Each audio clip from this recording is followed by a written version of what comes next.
a lot of challenges out there. And I think as a Marine Corps, we need to be ready to respond to all those challenges.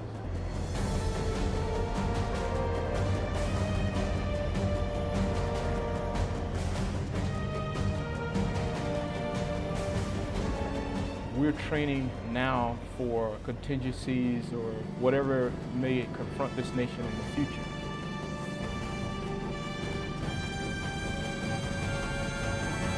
When you are a nation that survives off the global commons, then you need a force like the United States Marine Corps.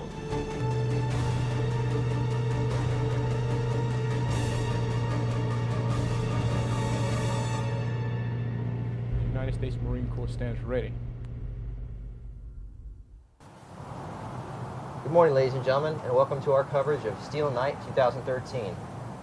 Live here at Red Beach at Camp Pendleton, California. I'm First Lieutenant Chris Harper with 1st Marine Division Public Affairs.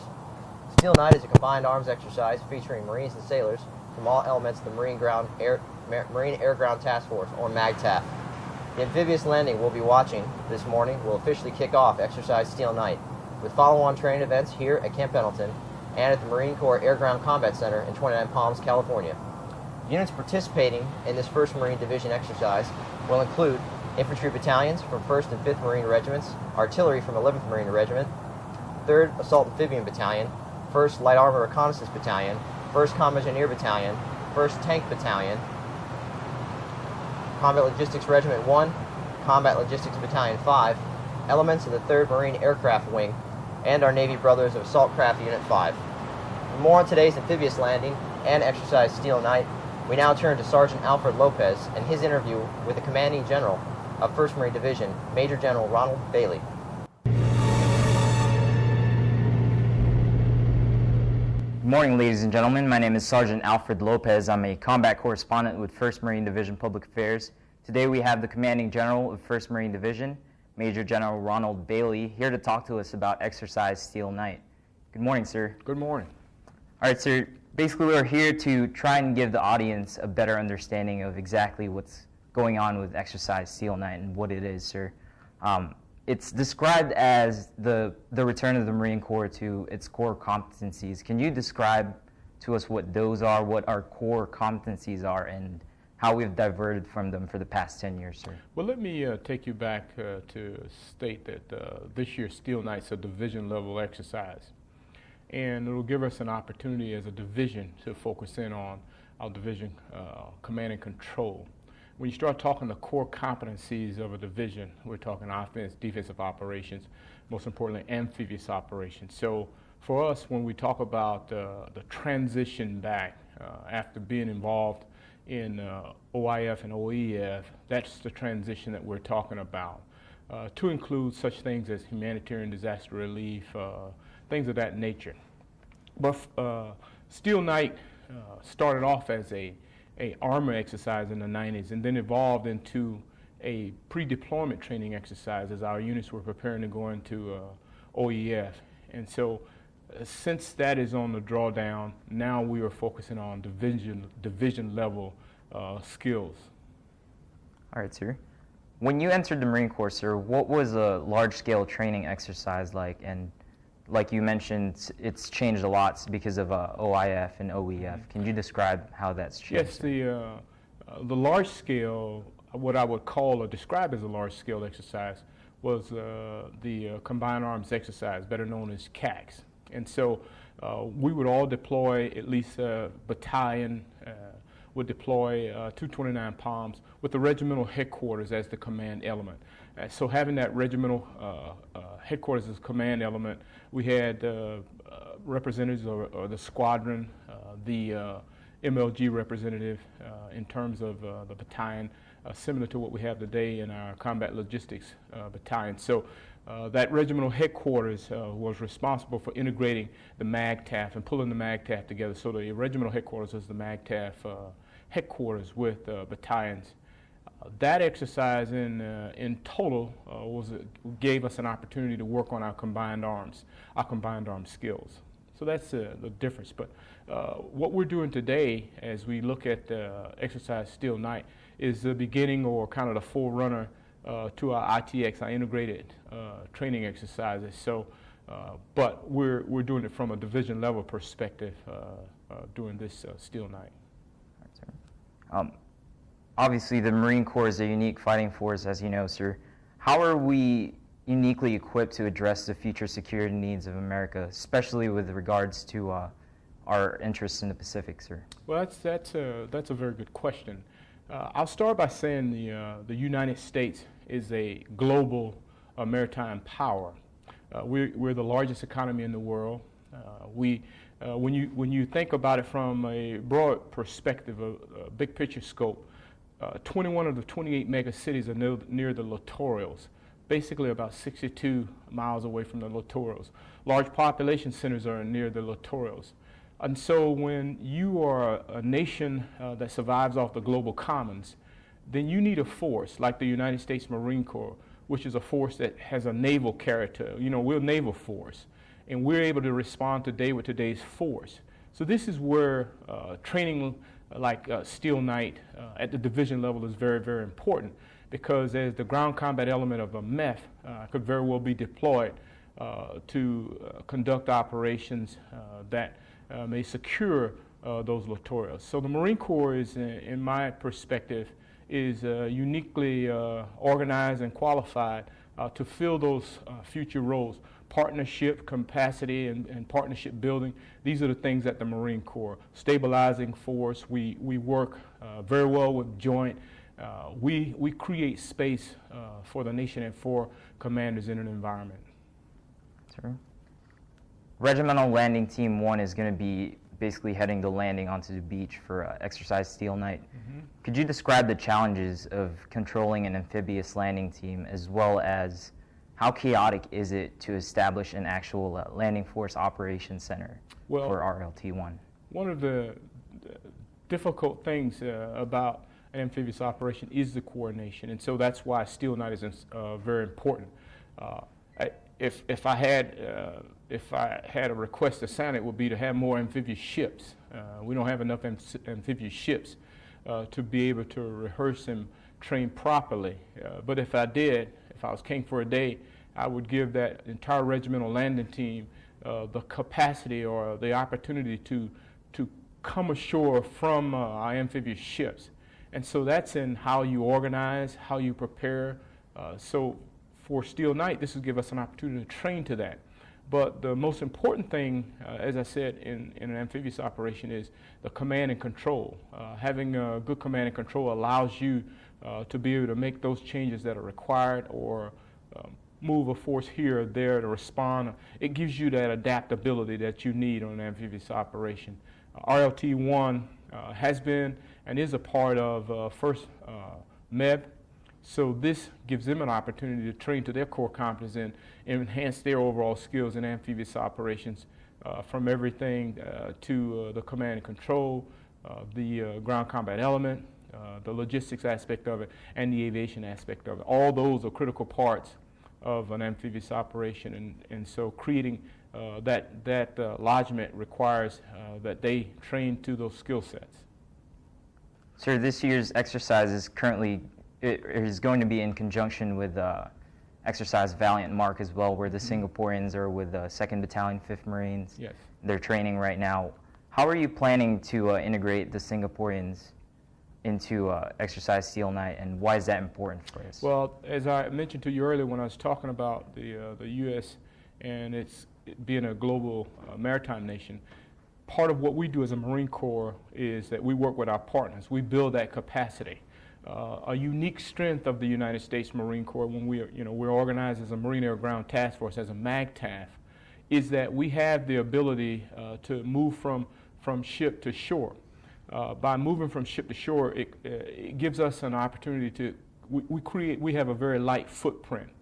And so as we're building the partnership with our host nations, sharing with them our skill set, they share with us theirs also, we're able to establish a relationship that we may need or may in the future be a force that's working together, for example, on humanitarian disaster relief.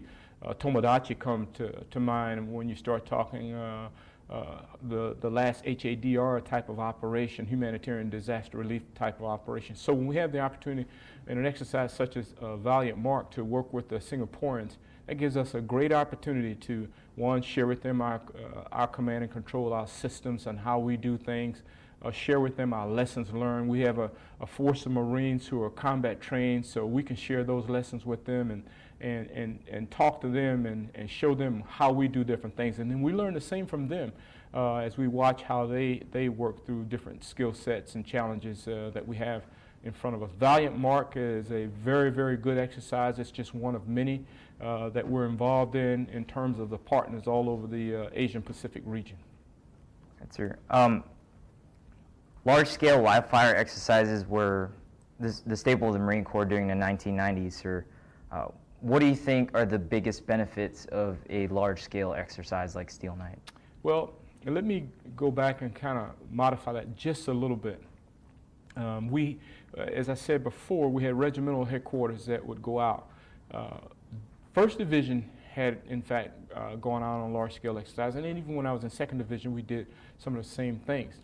And so over the last 12 years, we have not had that opportunity because of the counterinsurgency fight, the COIN fight.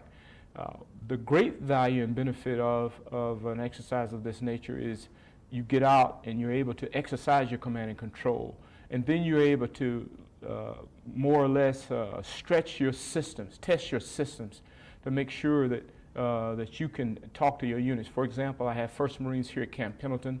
I have 5th Marines over at 29 Palms. So, you know, that's a pretty broad area in which the division is spread. But most importantly, it gives us an opportunity to work all of our systems, to work our HF, our VHF, our SATCOMs, use data links and CPOF, all those things that we need to control a fight or to look at things across a range of military operations in any theater. That's right. Exercise Steel Night this year is generating a lot of media interest, or more than the previous years. Is there a specific message you want to deliver to the public during Steel Night? Yeah, the message that I want to deliver to the public is that the United States Marine Corps stands ready. When the nation is least ready, the United States Marine Corps will be ready. That's the first thing I would like to pass off to the American public. Then the other thing that I would like to say is that we're training now for contingencies or whatever may confront this nation in the future. And so the Marines and sailors that are involved in Steel Night take a lot of pride in doing that and training to those core competencies as I mentioned earlier. So what I would say is that the United States Marine Corps stands ready to meet the challenges of the future and will be ready when the nation's least ready. Sir, just switch my questions. Sir, when you think about the future of the Marine Corps as we move forward in the 21st century, what topics are most on your mind? As I think about the future, the number one thing that comes to mind is amphibious operations.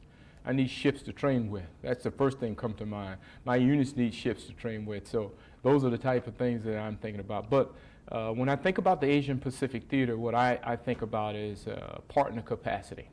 I think about training with our partners and our allies in that region so that when something happens, it won't be the first time that we're seeing each other. It's not the first time when we're talking about the Marine Corps planning process, or it's not the first time when they'll see my Marines and sailors.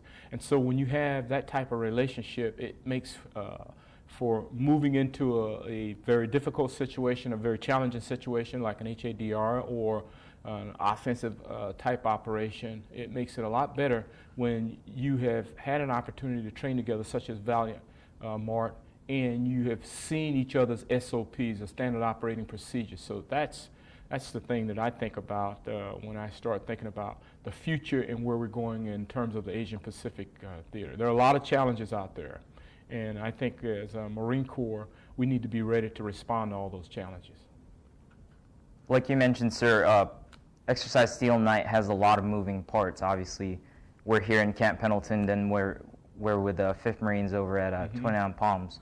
What parts of the exercise are you most looking forward to seeing? Well, for me, getting down and talking to the Marines, the Lance Corporals and PSCs, because they're extremely very talented, and they know their job, and they take a lot of pride in showing you and demonstrating to you that they know your job. So I'm looking forward to getting out with our battalions. I'm also extremely pleased, and I offer my best to CLR 1 with a large number of assets that they put out in the field. So while we are looking at this as a division level exercise, the elements of MLG, first MLG, CLR 1, that's providing the support that we need. Really tremendous support. I mean, thousands and thousands, roughly about 2,000 Marines and sailors from the Combat Logistics Regiment 1. You talked a little bit about the junior Marines and wanting to see them and how talented they are. During counterinsurgency operations, sir, those junior Marines were instrumental in delivering the commander's intent all the way down to the lowest level.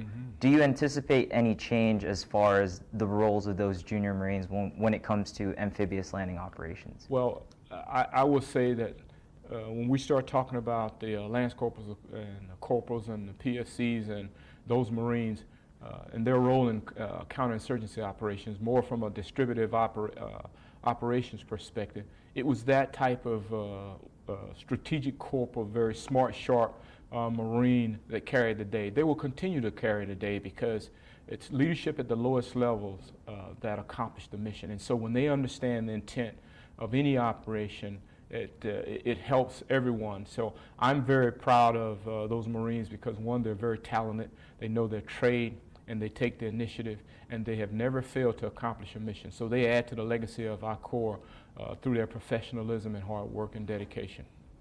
All right, sir. Is there anything else about Exercise Steel Knight or Valiant Mark that you'd like to talk about, sir? Well, I'm very pleased with what has happened thus far, and my Bravo Zulu to my staff and to all the commanders and the Marines and sailors for making this a very successful operation.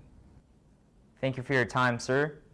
That concludes our interview with 1st Marine Division's Commanding General, Major General Ronald Bailey, and our conversation with him about Exercise Steel Knight. Welcome back. That was Sergeant Alfred Lopez with the Commanding General of 1st Marine Division, Major General Ronald Bailey. As we speak, Marines from 3rd Assault Amphibian Battalion are chugging towards the shoreline behind me, and that means it's time to bring out our first guest. He has served on the 11th Marine Expeditionary Unit. He has conducted 3 deployments in support of Operation Iraqi Freedom, and he has served as an amphibious operations expert and military aid in the U.S. House of Representatives. Here with me now is Lieutenant Colonel Howard Hall, the Commanding Officer of 3rd Assault Amphibian Battalion. Good morning, sir. Welcome.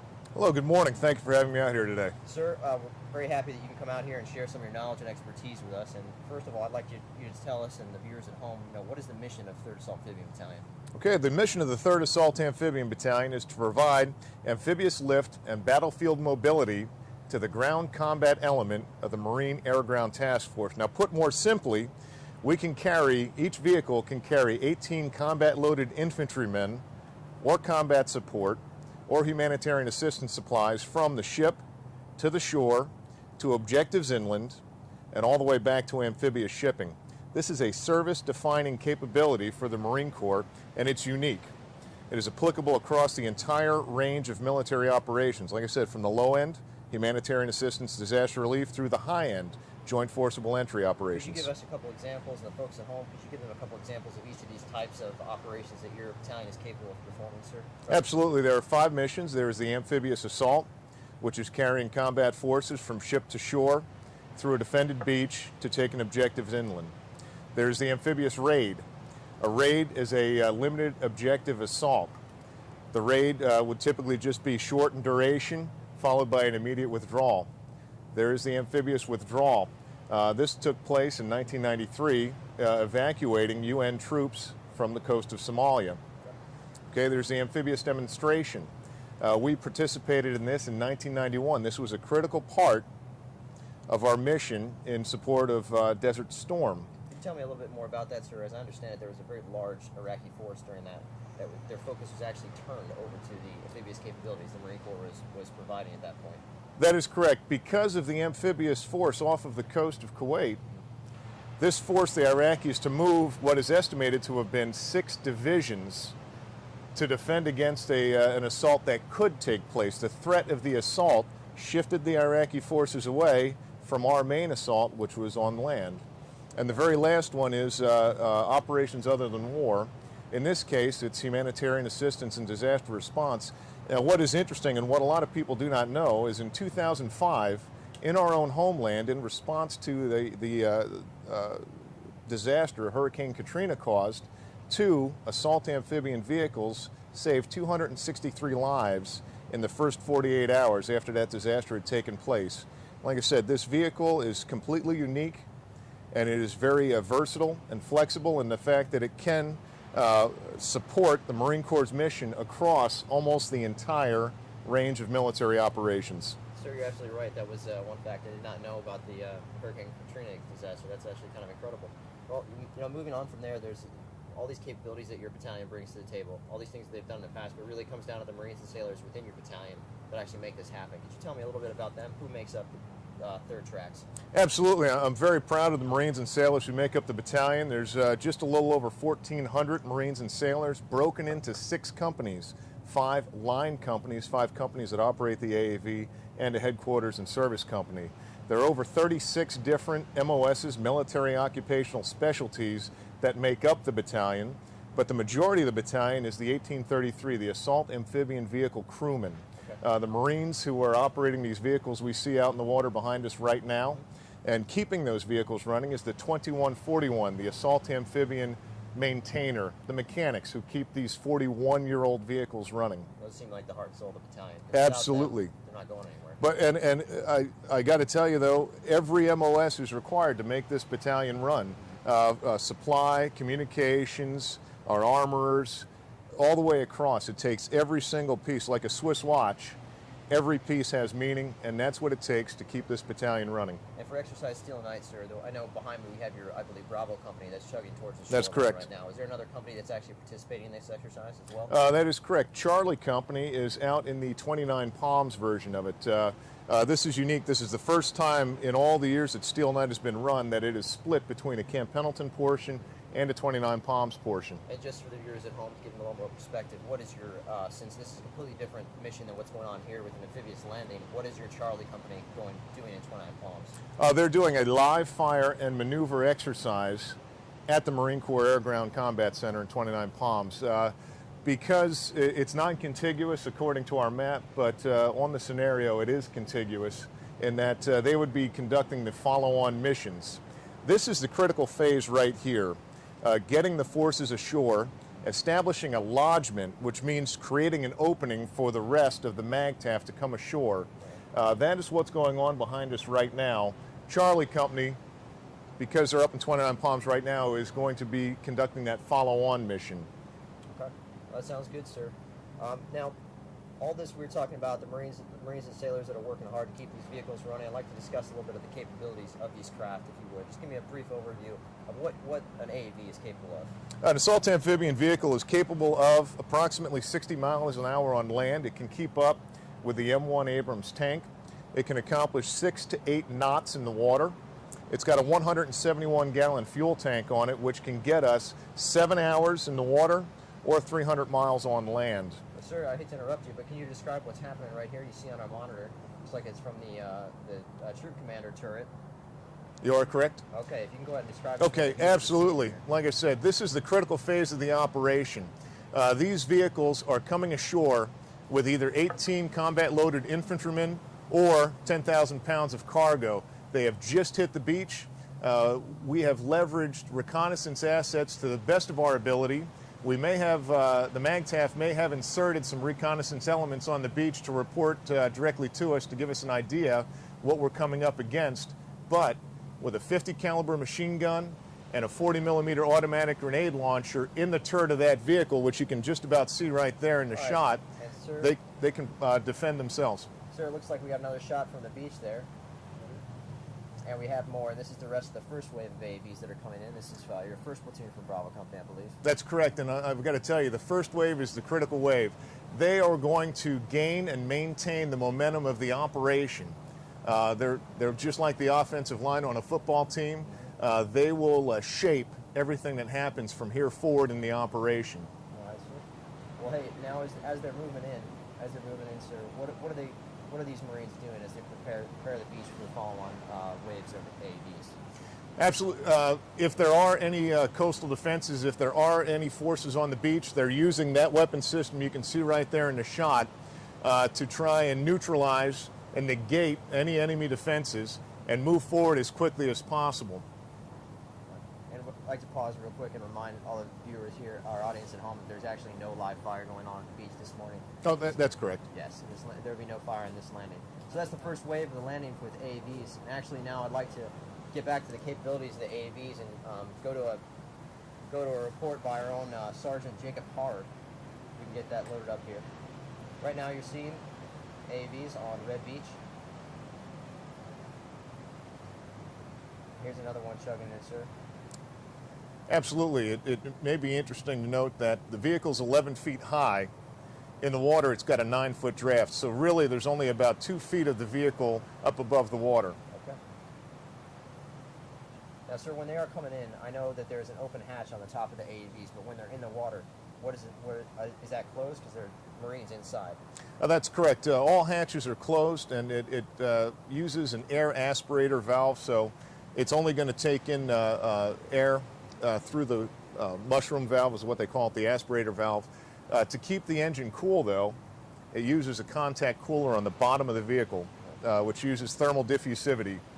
It keeps itself cool in the water more effectively. But the point I was getting to with the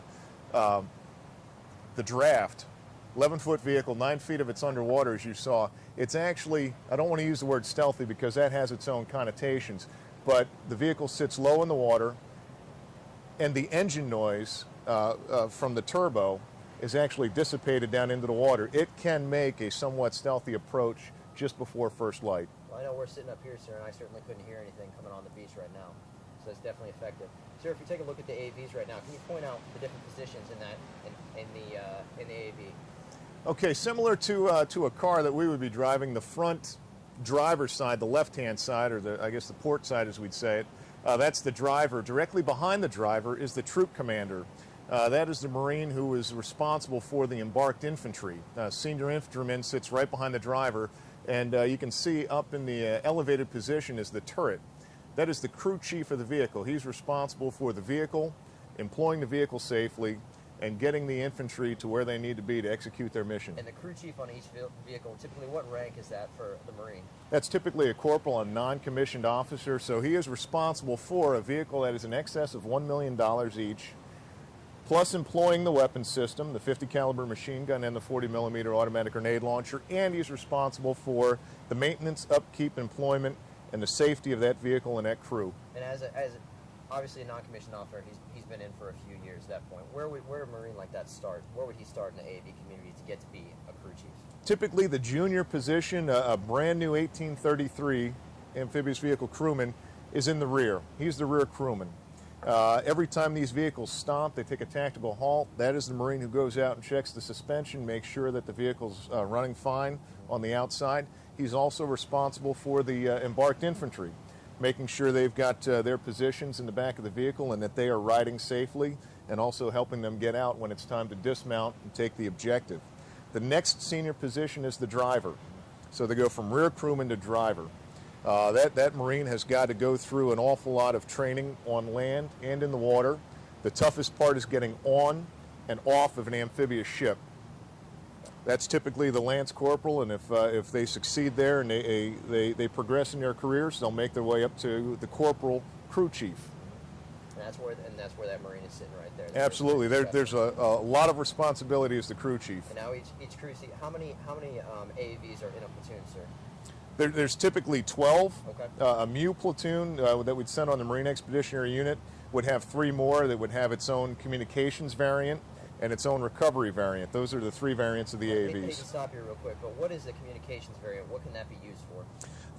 They all have a common chassis, but instead of one large cargo or troop carrying compartment, that chassis is filled with communications equipment. That provides command, control, and situational awareness for the battlefield commander. The supported infantry commander is going to have a bank of radios, computers, and network connectivity to provide him that situational awareness and that command and control that's vital in the digital battlefield. Well, while we're talking about this command and control variation of your AAVs, now today your Bravo company is out here. Captain John Kim is your Bravo company commander. That's is correct. That right? He's going to be out there, and typically with a landing like this, the company commander would usually be in the command and control variant with the ground forces commander. Is that accurate?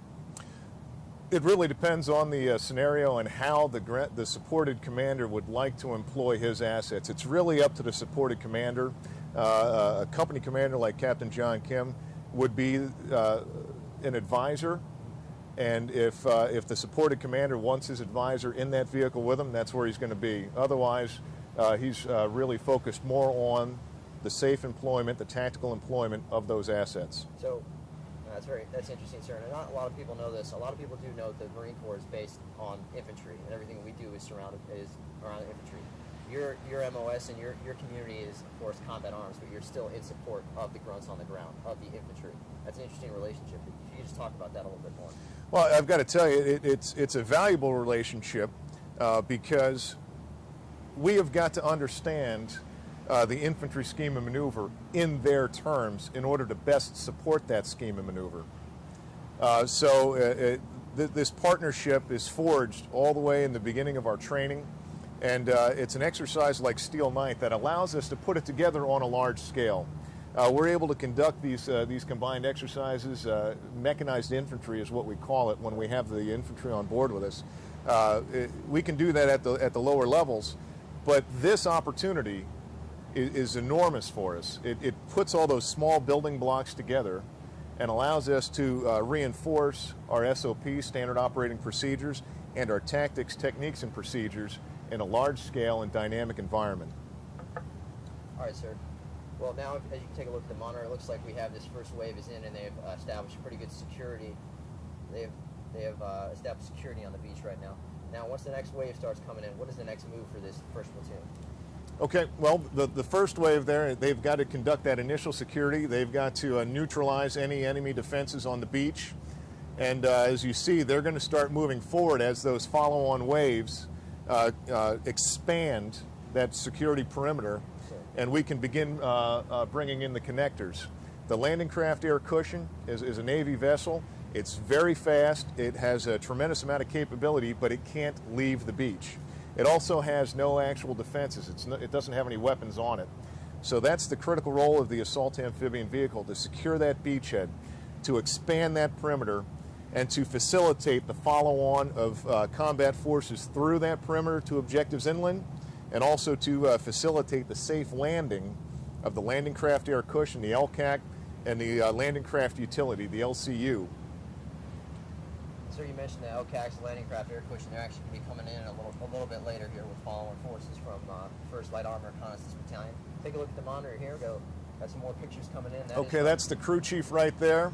He's providing the situational awareness to the other vehicles, back to the company commander, John Kim, and he's also communicating that to his supported infantry commander. Now, looking at the crew chief here, I can see weapons in that turret right there. Can you tell the people at home exactly what those are? Again, the one that's closest to us as far as the screenshot is concerned is the Mark 19 40mm automatic grenade launcher. The one on the far side, the right-hand side, as the crew chief is looking at it, that is the Mark II 50 caliber machine gun. They are coaxially mounted, which means that with a common periscope, you can sight in both weapons. They don't have independent sights, but coaxially mounted, you can use that same periscope sight to engage targets. So there's one Marine sitting in that turret seat engaging with both weapons. And that's the crew chief, which makes that position a lot of responsibility in that position. Let's just put it that way. All right, sir. Now it looks like we're on the same AAV, and we have the view of the driver. Is that right? Okay, that is the driver. And they are. Looks like they're heading our direction. They are most definitely heading our direction. To operate an AAV, it's actually similar to operating a car. It's got a steering wheel. It's got a shift lever with your forward and your reverse gears, a brake, and a gas pedal. Here's the opposite angle of that, sir. Can you tell me just a little bit about the formation you see here? Okay, they're in a column formation because they're the space available is actually limited. They've got the water on their left side as they're driving this way, and they've got some brush on their right. So a column formation is used just to get off the beach as quickly as possible. Based on what they've seen down there, they have neutralized any beach defenses. They've overcome any enemy obstacles that were present down there, and they're making best speed to get off the beach and start moving up to those additional objectives. All right, so now once they've moved up the beach, sure there's no enemy at that position, they're going to move on, and the next wave of Bravo Company should be coming onto the beach shortly. That's correct. Okay, sir. Well, it looks like we have now, the first wave of Bravo Company has now moved almost directly on our position. We can actually look behind us. Right. Okay, they're actually setting up a second perimeter. I'm not in communication with the supported commander on the ground, so we can only guess based on what we're seeing. But what we're looking at right now is they're setting up a second perimeter to expand that security zone, to expand that beach landing site. Well, and speaking of right now, sir, while they're pausing security hall, can you tell me what kind of things the Marines are doing inside the AAVs to prepare for the next event they need to go to? Okay, as far as the assault amphibian crewmen, the 1833s and the 2141s, they've taken a thorough assessment of the mechanical abilities within the vehicle. Was there any damage during the landing? Do they need to make any repairs before they move in?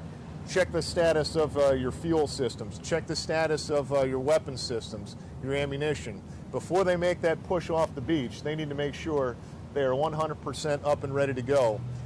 The infantry is also passing messages back and forth on their tactical communications networks as far as updating the enemy picture. Have we gotten any additional intelligence feeds that will describe what they're going to face once they get further inland? That's all happening right now. All right, so it sounds like a lot going on right now. I actually like to cut the discussion short right now. We're going to go to we're going to go to a report. Right now, we're going to be going to a report from Sergeant Jacob Parr. He spent a week with your battalion. You got to see all the capabilities and everything that goes into everything to make an AAV run. We're going to go to a report from Sergeant Jacob Parr on capabilities of AAVs. Thank you. Now they're just showing off.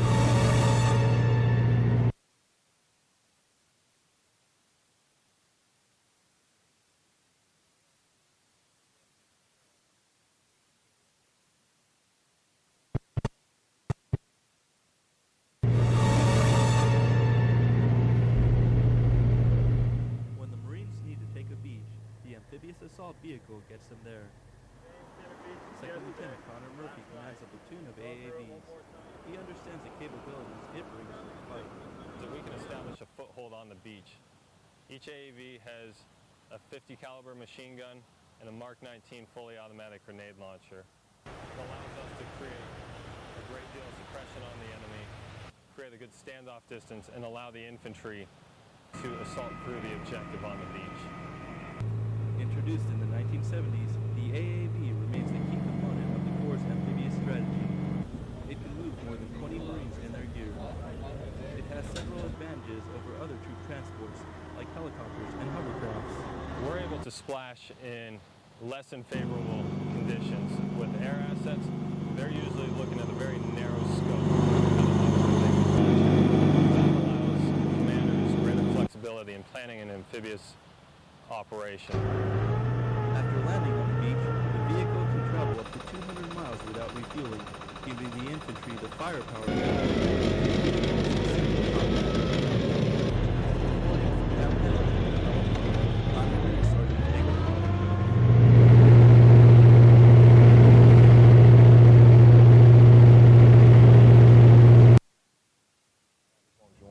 And welcome back. We're here with Lieutenant Colonel Howard Hall, the commanding officer of 3rd Assault Amphibian Battalion.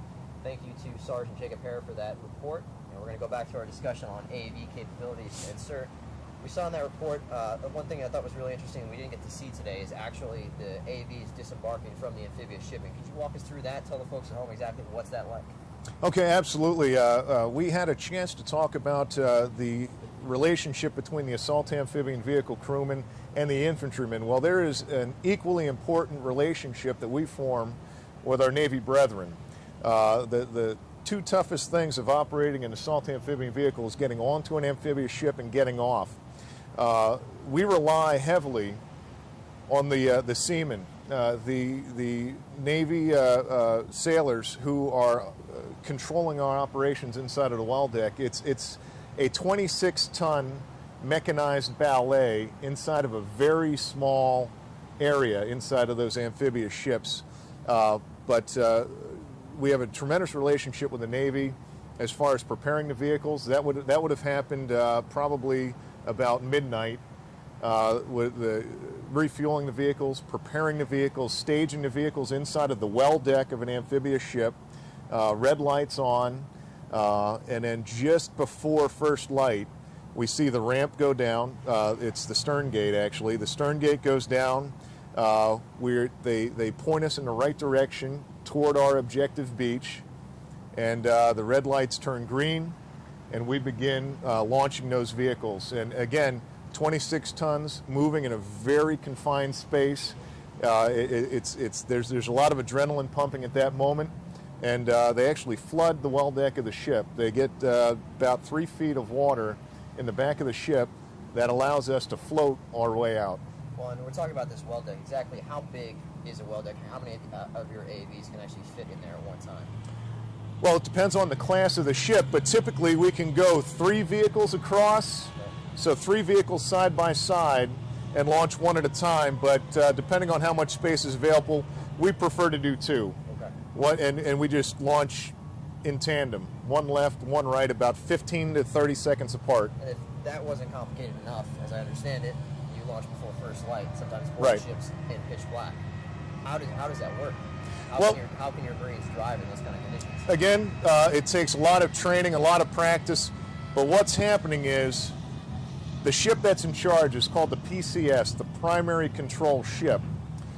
Inside of the ship itself, there's something called the CIC, the Combat Information Center. And using a radar, they will track our movements. And so as the radar spins, they'll see where we are in the water compared to where we're supposed to be in the water, and they will call us on the radio and provide guidance. Left, right, speed up, slow down, to get us inside of a boat lane that's about 500 yards wide. And that boat lane is cleared of mines or any type of obstacles. So they will steer us into that boat lane to get us into Center Beach, to get us into that landing that we just witnessed about 15 minutes ago. Now, this morning, when it was pitch black out here, before the sun came up, both you and I were out here watching as your AAVs chugged out into the water. It was dark. Are they using any kind of night vision equipment when they actually do these kind of movements at night? Could you explain that? Absolutely. There are night vision devices mounted inside of the vehicles, driver enhancement display, a thermal sight inside of the turret, and we combine that with our own handheld night vision goggles. And they may use that. They'll use anything, ambient light. But as far as navigating, it's hard to do in the water. There are very few visual references, especially in the pitch black. That's why we completely rely on the United States Navy, on the primary control ship, to give us those vectors, to give us that guidance to get us in.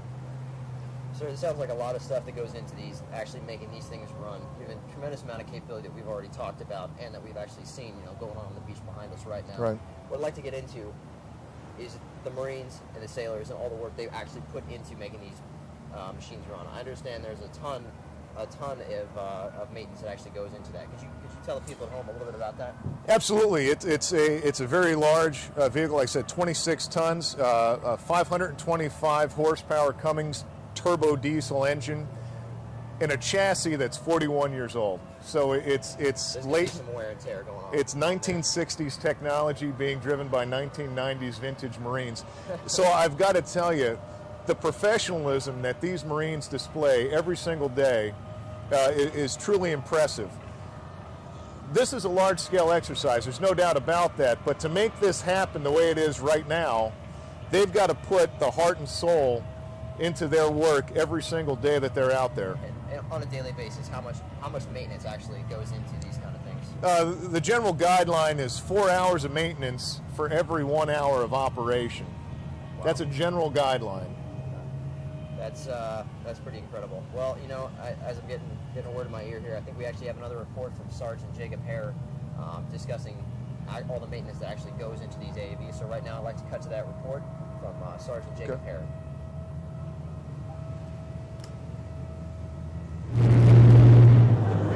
Yeah, he is a famous guy. They're preparing to go out to sea, and that means maintenance. It's called an amphibious assault vehicle. In layman's terms, it's pretty much a tank that goes in the water. They're used for transporting infantry from naval ships to shore for assault and things like that. Weighs about 56,000 pounds. Pretty large The AAVs heavyweight needs to reinforce the vehicle and tighten up any loose bolts. If a piece comes off while at sea, a tiny hole can cause thousands of gallons of water to flood into the vehicle, enough to sink it. AAV mechanics are As maintainers, our job is to ensure the vehicles can continue training anytime something breaks down. We've got to assess the situation, identify what we need to fix it, and get the vehicles up as best we can so they can continue training. That often means late nights, when the Marines are resting, mechanics get to work. Usually you're freezing cold, you're exhausted, you know, ready to hit the rack, and then something goes down and you got to jump out, and you've got headlamps or, you know, someone holding a flashlight, but you got to do what you got to do. Reporting from Camp Pendleton, California, I'm Marine Sergeant Jacob Harwood. Welcome back to our live coverage of Exercise Steel Night on Red Beach here in Camp Pendleton, California. I'm Lieutenant Harper, still sitting here with Lieutenant Colonel Howard Hall, the commanding officer of 3rd Assault Amphibian Battalion. And sir, we just saw a package from Sergeant Jacob Harper on the maintenance that goes into these AAVs. Now, some of the stuff that we were watching here, and the folks at home might not necessarily know, is these are actually tracked vehicles. They're in Yes. the water. They're like tanks in the water, so they actually have tracks when they're on land. Can you talk about that a little bit? That's it. Like I said, it's a unique vehicle. It adds to the complexity of maintaining it. But in the water, it's propelled by a water jet impeller, similar to a jet ski.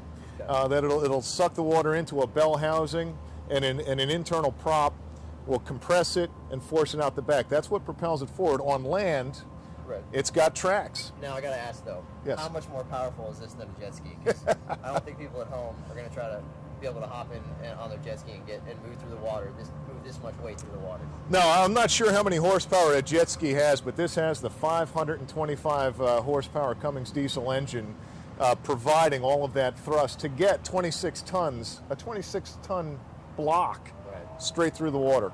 Now once we actually see that impeller get to the beach, now we hit the beach and we're rolling on tracks. Can you tell me about some of the maintenance that actually goes into that? Because in the video, in the report from Sergeant Harper, we saw Marines getting out and tightening lug nuts on those tracks seemingly every time they stop.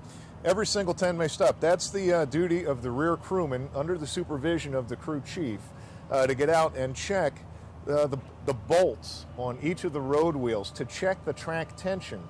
If there's too much track tension, it can break. If there's not enough track tension, it'll slap up and down against the chassis of the vehicle and eventually throw the track off of the guide wheels. Right. And that's not a good thing. That's a very long repair. And they do this whenever they have some downtime. It's just because of the weight of the vehicle and also the age of the vehicle. Just It's makes the it weight necessary. and the age and the importance of the mission, because it's important to keep that vehicle running just by itself. But you know, we've got some important cargo, 18 combat loaded infantrymen in the back of that vehicle, and we've got to get them to the objective safely. I think what's also interesting is that it could also be getting that humanitarian assistance to that area where and when needed. We talked about the tracks and the impellers. This vehicle has 3 modes of operation. Water jets, which is just the jet impellers. Water tracks, which is both the impellers and the tracks itself. And then just land mode with the tracks only.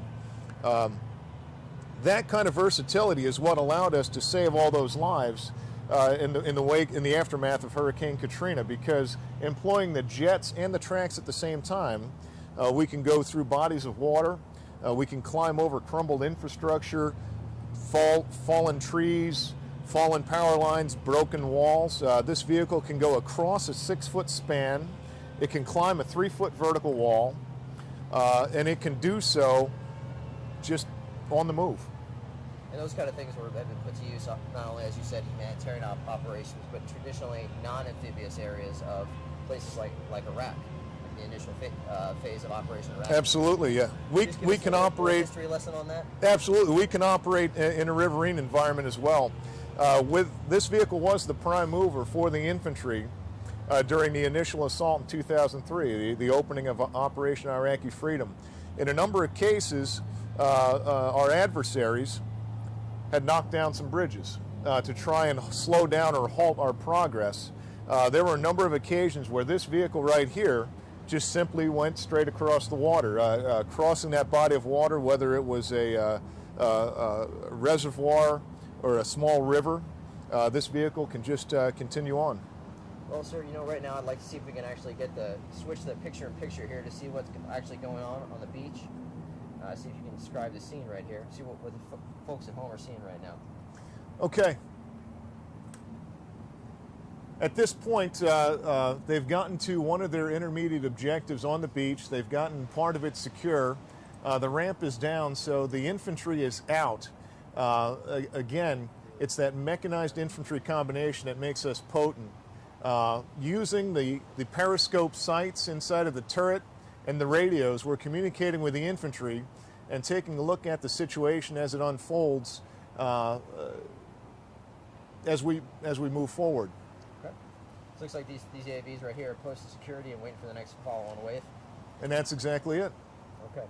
Well, sir, is there anything else you'd like to add about the maintenance that goes into this? We talked about the tracks, talked about the impeller actually getting these to the beach, and then the tracks take over once they get on there. What's the kind of maintenance that's going to actually go into this after this exercise today? This is a very large-scale event for you guys. Well, two things. First is these Marines are going to have to maintain these vehicles throughout the entire exercise. The tactical halt, that's the reason that rear crewman is out there with a wrench, pliers, a flashlight, and a rag, checking out the entire suspension system. They are going to maintain these vehicles the entire time. So there's literally no downtime for these Marines today? Practically none whatsoever. I mean, they do need to get some rest eventually to keep them effective and in the fight, but through the tactical operation, through the tactical progress of this exercise, they're going to be maintaining these vehicles the entire time. When this exercise is over, there's going to be a lot of maintaining to do, but everything is a training opportunity for us. So it keeps us sharp. That's good. Always a good thing in the Marine Corps. Right now, sir, we're cutting to a wide-angle shot here. Looks like our combat-loaded infantry, as you had previously stated, they've disembarked the AVs and are setting up perimeter security here. They're setting up perimeter security. One of the downsides of the assault amphibian vehicle is the limited visibility. The three positions are forward. The driver, the troop commander, and the crew chief are all forward in the vehicle. They don't have a good 360-degree field of view. So as we get off the beach, even though we're still relatively close to it, as we get off the beach, we dismount the infantry to really get that 360-degree view of what's going on. That'll get the infantry also acclimated from, let's see, they spent probably about a little over an hour inside of those vehicles. So they're getting acclimated to the light, they're getting acclimated to the soil and the ground, and they're getting ready to move forward. Now, most people watching haven't actually been inside one of these. I know you have, sir, and I've had the pleasure of riding in tracks many times before. So it's pretty loud. It's cramped, and I know that they'll maximum is, hey, always fit one more. We can always fit one more, and I've got to tell you, it is dark. It is difficult to maintain that situational awareness, especially for the infantry. They're not sure what they're going to get out and see as soon as they land and debark. And so that's, again, the purpose of the rear crewman, who's listening in on the intercom system, and he can describe what's happening to those infantry who are sitting there waiting to get off the vehicle and get into the fight. And yeah, it's loud.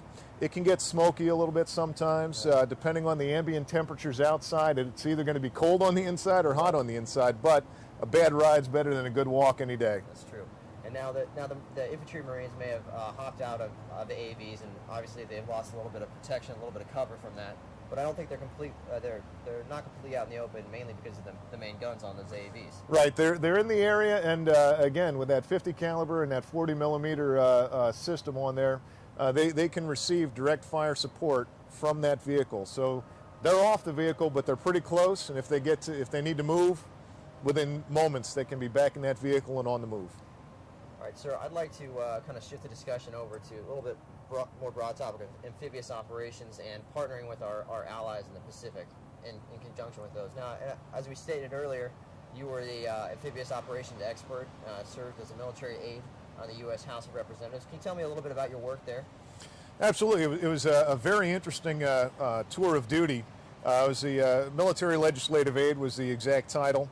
And in a lot of ways, we just helped members of Congress bridge that gap between what was happening in the Pentagon and what was happening on Capitol Hill. We were translating, so to speak. I mean, we have a certain jargon. We have a certain way we speak to each other inside of the Department of Defense, and our job was to be able to bridge that gap with members of Congress, and also do the opposite. Also, there's a certain way that information travels around Capitol Hill, and our job was to help translate that back over to the Department of Defense and really serve as that liaison in between. What was very rewarding about that was having access to that information and being able to play what I think was a pretty critical role in doing so. The payback tour, so to speak, was at the Marine Corps Combat Development Command in Quantico, Virginia, assisting in preparing congressional testimony for the Deputy Commandant of the Marine Corps at the time. And one of those documents was a hearing on amphibious capabilities. Right. Well, we have you moved you worked as an expert on amphibious operations during that time, and now here you clearly still bring that expertise to the table every day here at work. A big part of our job now at the Marine Corps is partnering with our allies, especially Absolutely. as we shifted towards the Pacific. Here on Camp Pendleton right now, actually, as part of Exercise Steel Night, Marines with 2nd Battalion, 5th Marines are working with the 3rd Singaporean Guard on Camp Pendleton as part of Exercise Valiant Mark. It's an annual exercise that they do every year between the 1st Marine Division and the Singaporeans. Sir, can you just talk just a little bit about how important this partnering piece is with our Pacific allies and in relation to your amphibious capabilities as well? Absolutely. As we discussed earlier, as we shift out from Operation Iraqi Freedom and Operation Enduring Freedom, we have reset ourselves to engage, respond, and project. The amphibious capability is, I believe, critical to all three of those missions: engage, respond, and project. As far as the engagement goes, as we lose access, so to speak, we have fewer forward bases. It's just a fact. We may have to create access in a certain area. Our amphibious forces do that, but prior to that, through security cooperation and assistance, through bilateral training with our allied partners, we can certainly facilitate this strategic realignment in the Pacific.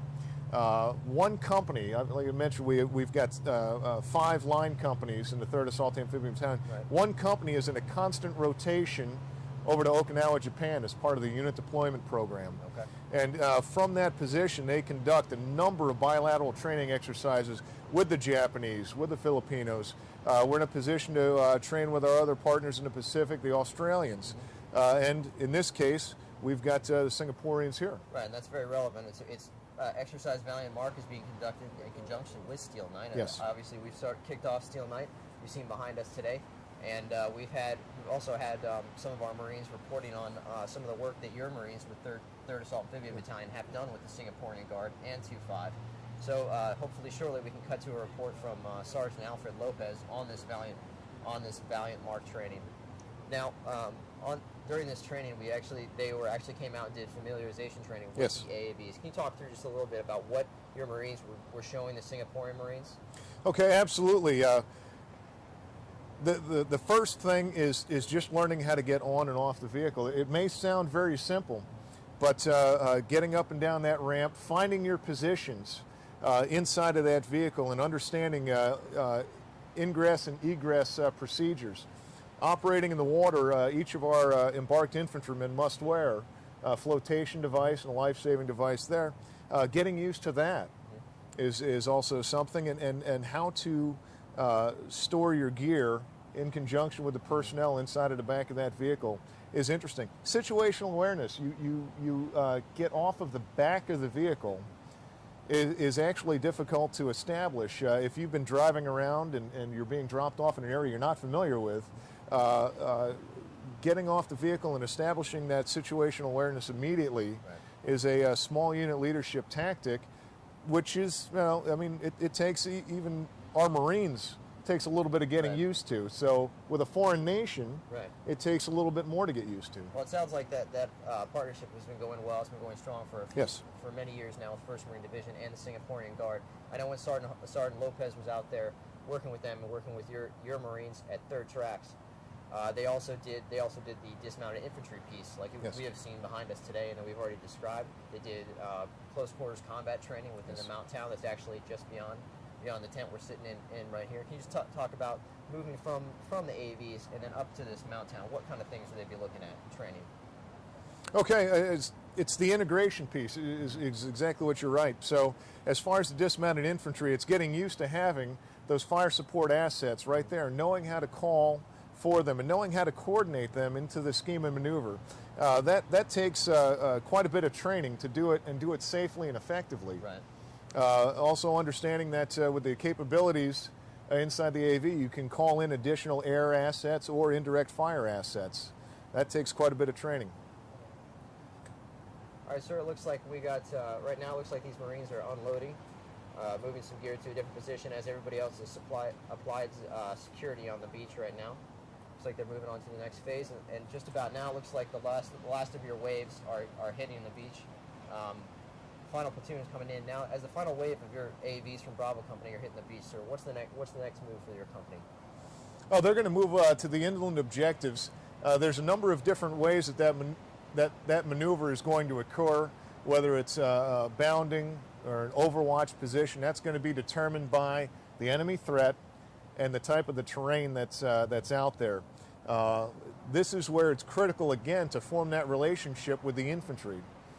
We've got to understand each other's language. We've got to understand each other's skills and the needs so we can best support them. We are in a supporting role at this point, but we play a critical role in that support because we can get them there quickly, get them there safely, and provide that direct fire support all the way through. Sir. Right now we're taking a look at some, I believe these are infantry Marines now. I saw them taking off life jackets, and that's a requirement anytime they're in these vehicles. Is that correct? That's correct. Okay, sir. And that's for obvious reasons they wear this. And now that they're out on the sand, they're getting out of those and then prepping for the follow-on operations. These Marines have not dropped their gear quite yet because they're providing security as their fellow Marines are getting ready to roll up onto the beach. Now, sir, we're talking about the landing force and everything. Can you tell me a little bit about who is actually conducting that landing today as the ground force commander? It's going to be 3rd Battalion, 1st Marines, as I understand it, under Lieutenant Colonel Tippett. That's correct. And so, and we are just one part of it. I mean, that is the true and robust nature of the MAGTF, the Marine Air Ground Task Force. This is just one of the many elements that would be employed in a joint forcible entry operation. We've secured the lodgement. We've opened up the landing site. We've provided security on the beach. And I believe the landing craft air cushion is going to be coming in with the follow-on forces, the light armored vehicles, the combat engineers, tanks, artillery. We've opened up that door and provided that conduit for them to come through. Concurrently, based on the scenario, based on the threat, there'd be a heliborne landing force that would come in. Right. And behind all of that is the sustainment to keep us going. So it's a synergy. And we're here to open up that door to begin that momentum and maintain that tempo all the way through.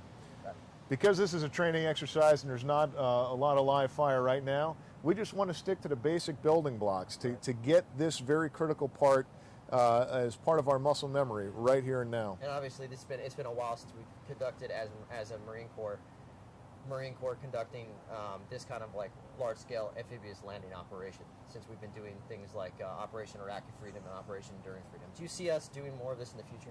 Oh, absolutely. And, we look forward to every single opportunity that we can get to practice this. Like I said, this is critical. This is a service-defining capability for us, this combined mechanized infantry team. And then, that is supported by the Marine Corps Navy team.